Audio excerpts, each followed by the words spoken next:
Hi నమస్తే, నేను మీ journalist రెహమాన్ని.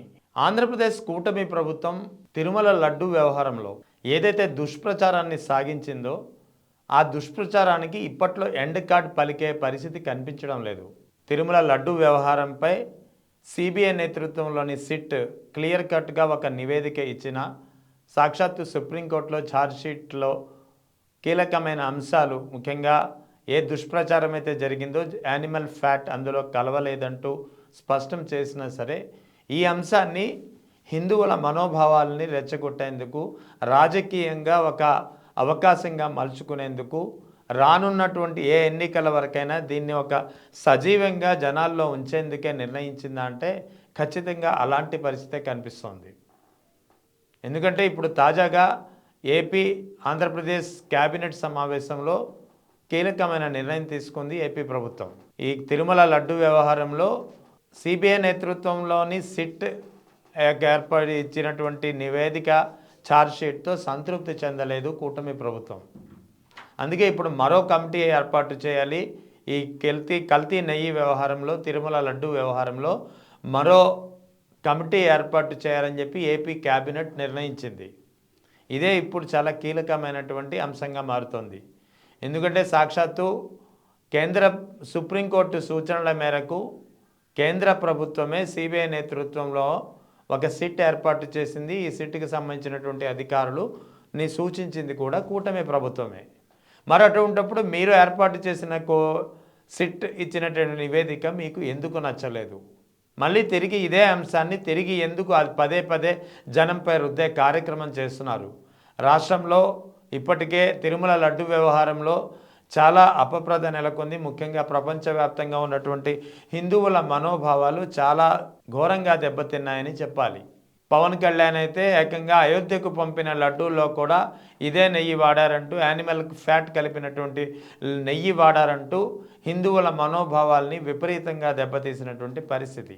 తనను తానొక అన్అపాలజెటిక్ సనాతని హిందువుగా కూడా ప్రకటించుకుని ప్రాయశ్చిత్త దీక్ష అంటూ పెద్ద ఎత్తున డ్రామా నెలకొల్పిన పరిస్థితి.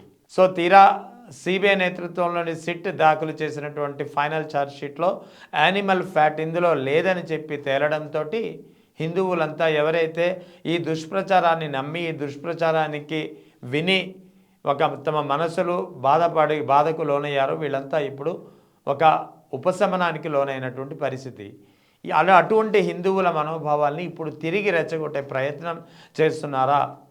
ఈ కూటమి ప్రభుత్వం ఏర్పాటు చేసినటువంటి సిట్ నివేదిక ఏదైతే సిబిఐ నేతృత్వంలోని సిట్ దాఖలు చేస్తుందో దానిపై నమ్మకం లేక ఇప్పుడు మరో సిట్ ఏర్పాటు చేస్తోంది. అంటే అసలు ఏం చేద్దామనుకుంటుంది ఈ కూటమి ప్రభుత్వం? తిరుమల లడ్డు వ్యవహారాన్ని ఎన్నికల వరకు ఇలాగే సాగదీయాలనుకుంటుందా? ఇలాగే సాగదీస్తూ ఈ అంశాన్ని సజీవంగా ఉంచడం ద్వారా హిందువుల మనోభావాలను పదే పదే రెచ్చగొట్టే ప్రయత్నం చేయాలనుకుంటుందా? ఇవే ఇప్పుడు ప్రధానమైనటువంటి ఆరోపణలు, ప్రధానమైనటువంటి విమర్శలు.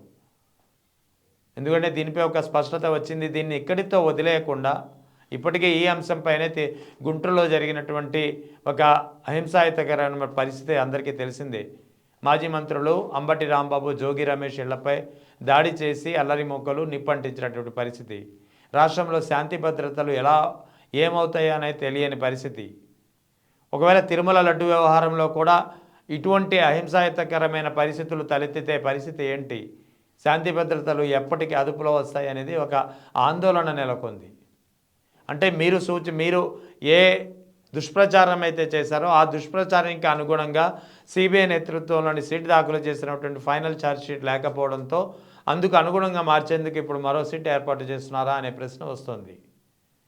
సిబిఐ ఏర్పాటు చేసినటువంటి సిట్లో అయితే మాజీ ఈవోలు ధర్మారెడ్డి కానీ, అనిల్ సింఘాల్ కానీ వీరి పేర్లు మాత్రమే ఉన్నాయి. అక్కడ ఏదైతే కూటమి ప్రభుత్వం ప్రధానంగా ఆరోపణలు గుప్పించిందో అప్పటి టీటీడీ అధికారులు, టీటీడీ చైర్మన్గా వ్యవహరించినటువంటి భూమన కరుణాకర్ రెడ్డి కానీ, వైవి సుబ్బారెడ్డి కానీ, ఇతరుల పేర్లు కానీ లేవు ఇందులో.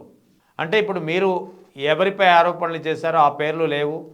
మీరు ఏ విధంగా అయితే దుష్ప్రచారం చేశారో యానిమల్ ఫ్యాట్ కోసం, ఆ యానిమల్ ఫ్యాట్ లేదని చెప్పి తేలింది. అంటే ఇక్కడ మీరు ప్రధానంగా ఏ దుష్ప్రచారం అయితే చేశారో అందుకు అనుగుణంగా ఈ సిట్ నివేదిక లేకపోవడంతో ఇప్పుడు మరో సిట్ నివేదిక ఏర్పాటు చేసి మీకు అనుకూలంగా నివేదిక రప్పించుకునే ప్రయత్నం చేస్తున్నారా?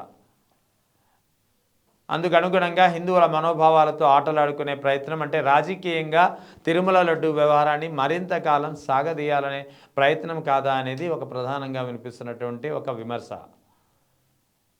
సో వాస్తవానికి ఆంధ్రప్రదేశ్ లాంటి రాష్ట్రంలో మతపరమైనటువంటి ఘర్షణలకు తావులేదు, ఎప్పుడు అటువంటి సంఘటనలు జరగలేదు.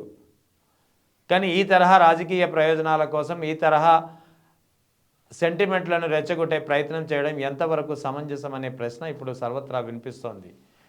ఇప్పుడు కూటమి ప్రభుత్వం, ఏపీ ప్రభుత్వం ఏపీ క్యాబినెట్ తీసుకున్నటువంటి మరో సిట్ ఏర్పాటు నిర్ణయంపై ఇప్పుడు అందుకే అనుమానాలు కలుగుతున్నాయి, సందేహాలు వ్యక్తమవుతున్నాయి, అనేక ప్రశ్నలు వినిపిస్తున్నాయి.